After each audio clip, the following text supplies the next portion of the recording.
بسم اللہ والحمد للہ والصلاة والسلام علی رسول اللہ۔ رمضان کا بابرکت مہینہ جاری ہے۔ روزوں کے کیا آداب ہیں؟ علماء کرام نے اس پہ بڑی لمبی چوڑی بحثیں کی ہیں اور لمبی لمبی تحریریں لکھی ہیں۔ میں ان کا ایک خلاصہ 6 نکات کی صورت میں آپ حضرات کے سامنے رکھنا چاہتا ہوں۔ اللہ سے دعا ہے کہ کہنے سننے کے بعد اس پر عمل پیرا ہونے کی توفیق نصیب فرمائے۔ روزے کا سب سے پہلا ادب اور احترام یہ ہے کہ اپنی زبان کی حفاظت کی جائے۔ زبان کی حفاظت سے مراد یہ ہے کہ زبان کو جھوٹ کے اندر ملوث نہ کیا جائے، غیبت اور چغلی کے اندر ملوث نہ کیا جائے۔ یہ اعمال بد ویسے بھی برے ہیں اور گناہوں کا سبب ہیں، لیکن رمضان کے اندر تو ان کا بہت خیال رکھنا چاہیے۔ نبی اکرم صلی اللہ علیہ وآلہ وسلم کا ارشاد گرامی ہے کہ تم مجھے 2 چیزوں کی ضمانت دے دو تو میں تمہیں جنت کی ضمانت دیتا ہوں۔ پہلی چیز وہ جو 2 جبڑوں کے درمیان میں ہے، یعنی زبان، اور دوسری چیز وہ جو 2 ٹانگوں کے درمیان ہے، یعنی شرمگاہ۔ تو نبی اکرم صلی اللہ علیہ وآلہ وسلم نے یہ یقین دہانی کروائی ہے کہ اگر تم ان 2 چیزوں کی حفاظت کر لو گے، نگرانی کر لو گے، جائز استعمال کرو گے، تو میری طرف سے تمہیں گارنٹی ہے، بشارت ہے کہ تم جنت کے مستحق بن جاؤ گے۔ تو یہ عام زندگی کے اندر ہے، تو رمضان کے اندر تو اس کی اہمیت اور بڑھ جاتی ہے۔ ہمیں اپنی زبان کی حفاظت کرنی چاہیے، اس کو فحش گوئی کے اندر استعمال نہیں کرنا چاہیے، اس کو لغویات کے اندر استعمال نہیں کرنا چاہیے، اس کو گندے لطیفے سنانے کے اندر استعمال نہیں کرنا چاہیے۔ نبی اکرم صلی اللہ علیہ وآلہ وسلم کا ارشاد گرامی ہے جس کا مفہوم یہ ہے کہ جو کوئی شخص روزے کے اندر جھوٹی بات کہنا نہیں چھوڑتا اور جھوٹی بات پر عمل کرنا نہیں چھوڑتا تو اس کو روزہ اس کے علاوہ کچھ نہیں دیتا کہ وہ کھانے پینے سے رک جاتا ہے۔ یعنی روزے کے پاس اتنا ہی فائدہ ہوا ہے کہ وہ کھانے پینے سے رک گیا ہے، اس کے علاوہ اس کو روزے کا اور کوئی فائدہ نہیں ہوگا۔ اور ایک اور حدیث مبارکہ کا مفہوم ہے کہ بہت سے روزے دار ایسے ہیں جن کو روزے کے ذریعے سے بھوک کے علاوہ کچھ نہیں ملتا۔ یہ وہی لوگ ہیں جو روزے کے آداب کا خیال نہیں رکھتے، وہ ہدایات جو نبی اکرم صلی اللہ علیہ وآلہ وسلم نے دی ہیں ان کا لحاظ نہیں رکھتے، ان کو روزوں کا خاص اجر و ثواب نہیں ملے گا۔ یہ پہلا ادب تھا۔ دوسرا ادب یہ ہے کہ نگاہوں کی حفاظت کی جائے، اس لیے کہ انسان کے دل میں اور دماغ میں جو چیز جاتی ہے اس کے اندر ڈیٹا جانے کا اور مواد جانے کے جو اسباب اور ذرائع ہیں ان میں سے ایک بڑا ذریعہ نگاہ ہے۔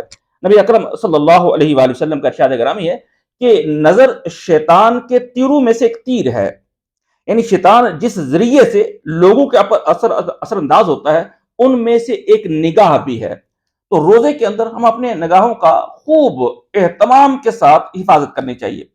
نگاہوں کی حفاظت سے مراد یہ ہے کہ آنکھوں کے ذریعے سے نامحرم کو نہ دیکھا جائے، بے حیائی اور فحش کے چیزوں کو اور کاموں کو نہ دیکھا جائے، جو لچر قسم کے اور فحش قسم کے ڈرامے ہیں انہیں نہ دیکھا جائے۔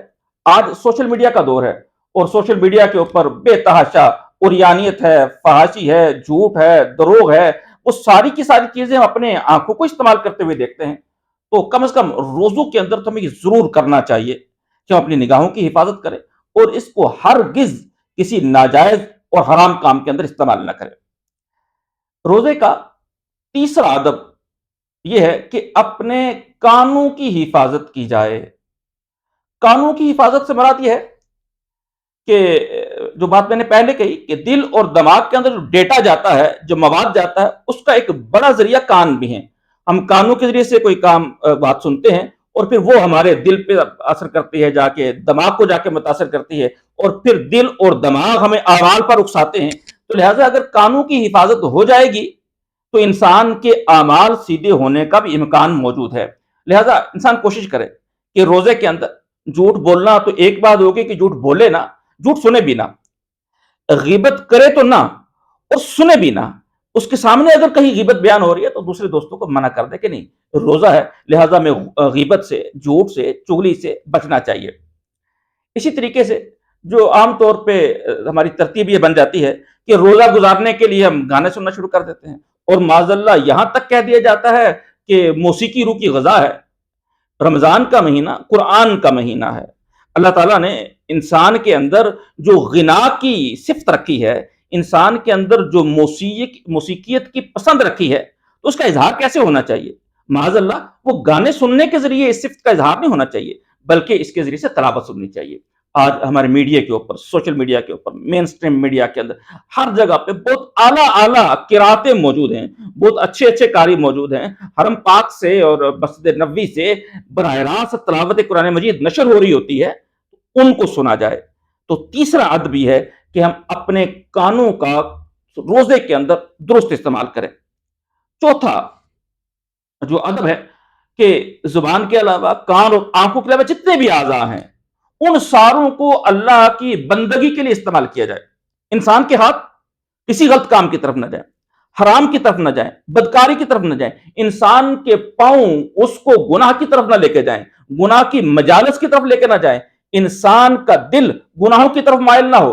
نبی اکرم صلی اللہ علیہ وآلہ وسلم کا ارشاد گرامی کا مفہوم ہے کہ انسان کی آنکھیں بھی زنا کرتی ہیں، انسان کا ہاتھ بھی زنا کرتا ہے، انسان کے کان بھی زنا کرتے ہیں، اور شرمگاہ تو گویا اس پہ مہر تصدیق ثبت کر دیتی ہے۔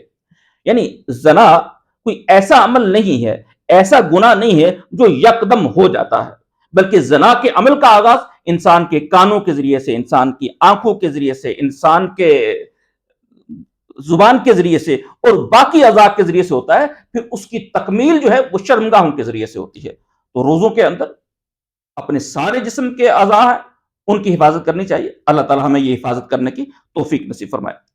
پانچواں ادب اور احترام یہ ہے کہ روزے کے اندر شکم سیری سے، پیٹ کو بہت زیادہ بھرنے سے بھی اجتناب کیا جائے۔ انسان کو پتا ہے کہ 14 گھنٹے 15 گھنٹے میں نے روزہ رکھنا ہے، 14 15 گھنٹے جو ہیں وہ پیٹ کو خالی رکھنا پڑے گا۔ تو اب انسان اگر سحری کے وقت اگلے 14 گھنٹے کا کھانا بھی اس کے اندر ٹھونس کے رکھنا شروع کر دے، یا افطاری کے وقت پچھلے 10 گھنٹے کی بھی کسر نکال لے، تو پھر روزے کا جو مقصد ہے، جو حکمت ہے، وہ فوت ہو جائے گا۔ لہذا اپنے پیٹ کی بھی نگرانی کی جائے اور اس کو بہت کھا کھا کے بھرنا نہیں چاہیے۔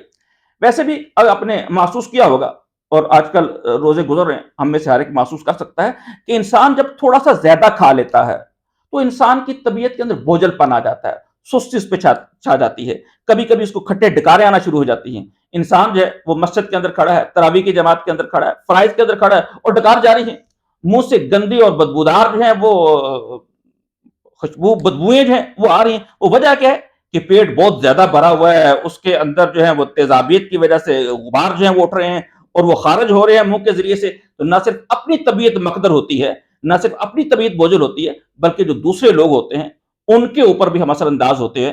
لہٰذا روزے کا ایک اہم ادب اور احترام یہ بھی ہے کہ ہم اپنے پیٹ کو بہت زیادہ کھانے سے نہ بھریں۔ اور نبی اکرم صلی اللہ علیہ وآلہ وسلم کا ارشاد گرامی عام زندگی کے اندر بھی کہ اپنے معدے کے 3 حصے کر لو، ایک حصہ جو ہے وہ کھانے کے لیے ہو، ایک حصہ جو ہے وہ پینے کے لیے ہو، اور ایک حصہ جو ہے وہ سانس لینے کے لیے چھوڑ دیا جائے۔ لیکن بدقسمتی یہی ہے کہ ہمیں اگر معدے کے اندر ایک گھونٹ پانی کی گنجائش بھی موجود ہو تو اس وقت ہم بس نہیں کرتے ہیں۔ اللہ تعالیٰ اس حوالے سے بھی ہمیں احتیاط کرنے کی توفیق نصیب فرمائے۔ آخری ادب جو میں آپ حضرات کے سامنے رکھنا چاہتا ہوں وہ ہے مال حرام سے اجتناب۔